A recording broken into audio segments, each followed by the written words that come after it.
Téléspectateurs de Table Ronde de Télévision, merci de nous suivre. Nous sommes là pour le compte du magazine Table Ronde. Sur ce magazine, nous recevons Zakari Bababaswe. Avec lui, nous allons bien évidemment évoquer les quelques questions épineuses et pertinentes par rapport à la sécurité dans la République démocratique du Congo, plus précisément avec les discours du président de la République récemment tenu en Bruxelles. Zakari Bababaswe, bonjour. Bonjour. Vous êtes nombreux, abonnez-vous massivement. Je m'appelle Patient Marcelin Mouteban Zembele. Voilà, comme je vous ai dit, nous avons Zakari Bababaswe. Il est député provincial élu de la circonscription électorale de Demba dans la province d'Ikassai central. Zakari Bababaswe, l'actualité aujourd'hui est dominée par les discours du président de la République, Félix Tshisekedi, qui, en Bruxelles, il a tenu un discours tendant la main à Paul Kagame, son homologue rwandais, pour faire ou consolider la paix suite à l'insécurité depuis plus de beaucoup d'années à l'est de la RDC. Il y a eu plusieurs accords qui jusqu'ici restent violés. Comment vous analysez cette intervention du président de la République? Le président Tshisekedi est resté fidèle à lui-même. Chasseur naturel, il revient au galop. Le président Tshisekedi a été forgé dans une moule de la démocratie. Le président Tshisekedi a été forgé dans une moule qui fait en sorte que seules les élections peuvent conduire un homme ou un parti politique au pouvoir. L'UDPS est un parti non violent. Tshisekedi Tshilombo a été forgé au sein de l'UDPS, de ce parti non violent, c'est-à-dire la guerre ne pourra être que l'option finale, malgré toutes les armes et toute la formation et la détermination de nos FRDC aujourd'hui. Ce qui s'est passé à Bruxelles, le président est resté logique avec lui-même, avec sa conception du pouvoir.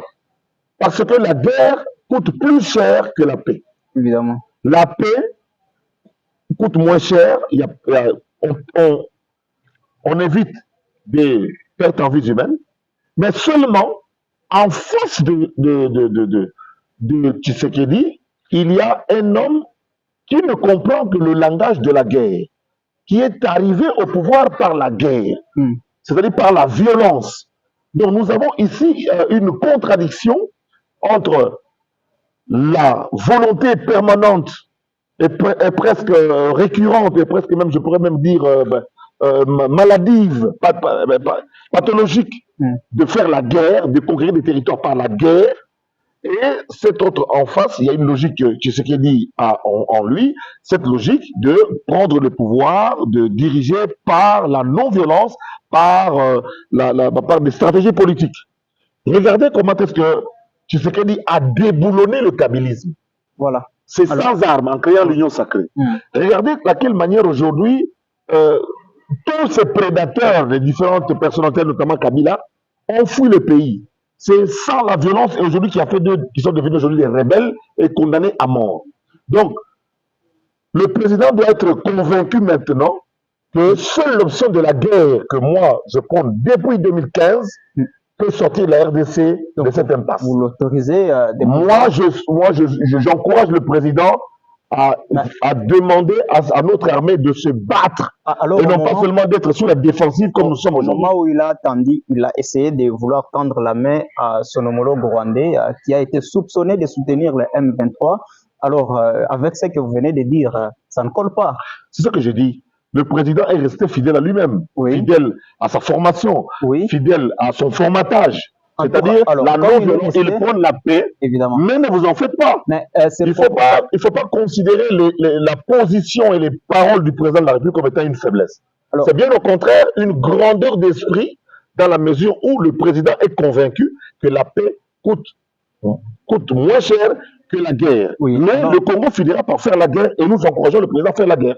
Voilà, ces propos se mettent en contradiction avec les propos précédents où il a essayé de bien vouloir parler avec un ton tellement haut pour dire que si seulement les Rwandais blaguaient, il y aura évidemment une guerre après avoir demandé la permission aux deux chambres du Parlement. Les efforts, parce que malheureusement, Et lui-même, il a accusé plusieurs fois Kagame d'être on n'est derrière. pas encore arrivé au niveau où le président va réunir les chambres en congrès pour demander la guerre. Pour l'instant, l'attitude du président Tshisekedi, c'est d'abord de récupérer les territoires qui sont les nôtres. Nous n'avons pas l'intention d'envahir le Rwanda. Quand le président parle d'attaque, ça veut dire que nous allons envahir le Rwanda, entrer au Rwanda comme le Rwanda fait chez nous. Pour l'instant, le président se bat, et c'est dans ses obligations, de recouvrer les territoires qui sont sous occupation aujourd'hui du Rwanda et de ces panthères du M23 que dirigent certains Congolais qui sont de ce côté-là. Donc, il n'y a pas de contradiction, parce que le président a dit qu'à la moindre escarmouche, nous allons attaquer, c'est-à-dire nous allons bombarder le Rwanda, pas les provinces qui sont occupées par le Rwanda aujourd'hui, parce que ces provinces-là, nous sommes censés logiquement les récupérer avec des patriotes Ouazalendo, avec tous les patriotes qui sont de ce côté-là. Mais moi, je suis parmi les gens qui pensent qu'il faut exporter la guerre maintenant, il faut commencer par attaquer Kidal. Mais alors que la plateforme de l'opposition, donc quelques groupes des opposants, disent qu'il fallait passer par le dialogue. Est-ce qu'il y a des opposants au Congo? Des gens qui attendent qu'il y ait un discours pour sortir, est-ce qu'ils pèsent? Ils ne pèsent pas. Ce sont des gens qui pensent qu'ils ne pèsent pas. Ce sont des gens sans argent. Ils vont réunir combien de gens? La voie de dialogue n'est pas... La voie de dialogue, il faut oublier le dialogue selon la SENCO. Ça, il faut oublier. Merci.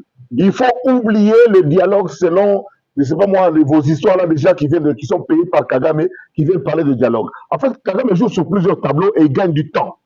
Il utilise la SENCO, il utilise l'SSC, il utilise des structures qui n'ont rien à voir pour essayer de faire avancer les choses. Il n'y aura pas de dialogue, il n'y aura pas de dialogue dans le format que la SENCO et les autres proposent. Ça, c'est jouer avec nous. Merci. Les gens veulent venir chez nous et veulent nous dire de laquelle manière nous allons rester, nous allons classer ce qui se passe dans notre maison.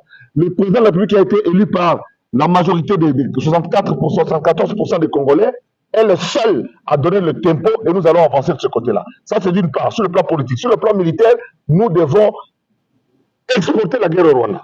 Merci Zachary Bababaswe, c'était un plaisir de vous avoir été sur ce plateau de table ronde. Merci.